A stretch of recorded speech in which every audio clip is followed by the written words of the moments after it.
Неге Қазақстанда көзге түсетін мықты саяси көшбасшылар жоқ? Неге билік жылдар бойы бір адамдардың қолында, ал өзгеріс жоқ? Сөз депутат Перуашев Азат Тұрлыбекұлына беріледі. Рахмет, құрметті төраға. Қадірменді ағайын, менің өмір жолымды қалың қазақ біледі ғой деп ойлаймын. Егемен мемлекет болғалы ел игілігіне аз да болса өз үлесімді қосқандаймын.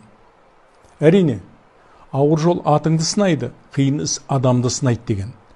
Қымбатты отандастар, баршаңыз білесіздер, Қазақстан халқын біріктіретін қуатты құрал ол біздің мемлекеттік тіліміз. Я хочу сказать, что я всегда говорю и буду говорить то, что считаю я нужным.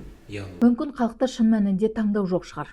Бәлкім қорқыныш, жүйе немесе цензура бөгет болып тұрма. Бұл туралы саясаттанушы Пердихан Шәмшиевтен сұрадық. Міне оның жауабы. Бәрі саяси жүйенің құрылу принциптеріне байланысты.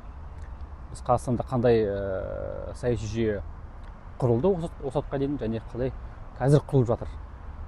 Осы сұраққа жауап берсек, саяси көшбасшылардың аз екенін, неге аз екенін білеміз. Біз кеңестік уақытта бізде саяси жүйе жабық болды, яғни саяси элита қалыптасу процесі жабық түрде болды. Яғни ол саяси элитаға кіру өте қиын болды. Көбіне тамыр-таныстық болуы мүмкін, немесе ол кезде болды меніңше кландық жүйе, яғни осындай бір принциптермен қалыптасты. Одан кейін бұл жүйе тәуелсіздік алған кезде де жалғасын тапты. Яғни жабық жүйеге айналды, түрлі кландар басқарды, саяси элита осы кландық принциппен қалыптасты.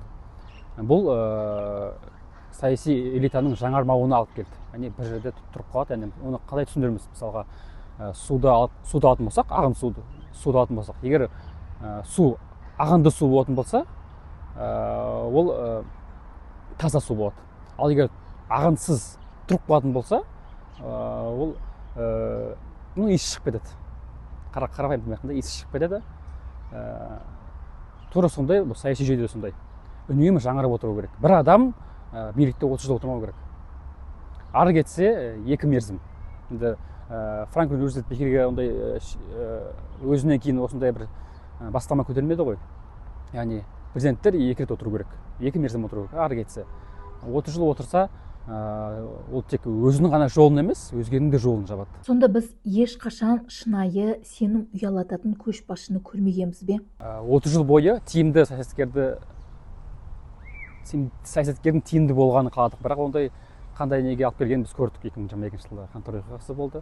Яғни бізде бірінші кезекте саяси лидер, саяси көшбасшы, саясаткер әділ болған дұрыс. Әділ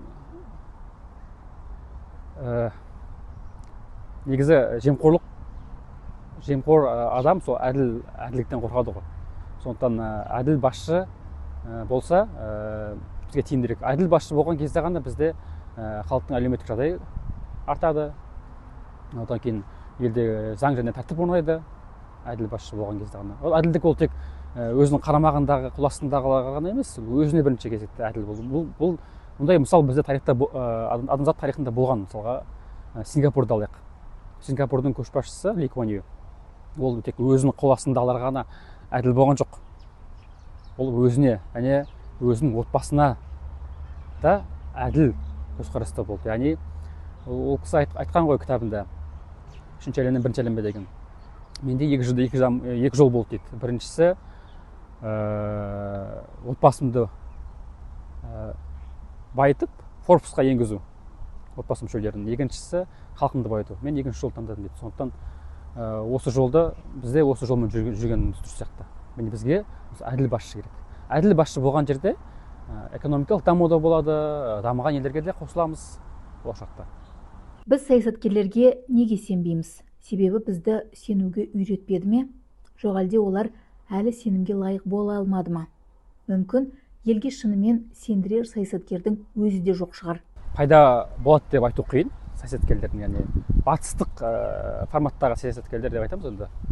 Қазір идеал саясаткер. Ондай пайда болуы дәл қазір қиын. бірақ сондай пайда болу үшін жағдай жасап жатыр қазір, алғышарттар жасалып жатыр, саяси реформа жасалып жатыр. Ол үшін әрине саяси институттар керек, инклюзивті саяси институттар қажет. Мұндай қадамдар сол 2022 жылдан басталды осы реформалар. Ол ең алдымен конституциялық реформа, одан кейін президенттің, осы арқылы президенттің өкілеттігі қысқарды, 7 жыл мерзім енгізілді. 7 жыл мерзімнен артық отыра алмайды, бір мерзімнен артық отыра алмайды. Қатарынан 2 рет болу деген болмайды енді, сондай көрдік. Мұның барлығы осы жаңа саясаткерлерді, жаңа формациядағы саясаткерлерді қалыптастыру үшін жасалып жатыр.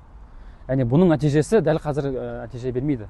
Бұл кемінде 7-10 жыл, керек, яғни ұзақ мерзімде қарастырылатын реформалар бұлар. Осы басты қадамдар. Одан кейін азаматтық белсенділікте өте қажет. Бұл бағытта да мысалға митингтер туралы заңнама өзгерді. Бұл да сол халықтың өз еркін айтуына мүмкіндік береді. Осының барлығы осы жаңа формациядағы саясаткерлердің, батыстық үлгідегі саясаткерлердің қалыптасуына әсер етеді. Иә, өзгеріс баяу, бірақ саяси сахнада жаңа есімдер пайда болып жатыр. Бұл сенімнің бірден пайда болуын білдірмейді, бірақ қозғалыс бар. Мамандардың айтуынша енді ең маңыздысы қоғамда, жүйеде осы мүмкіндікті пайдалануы керек.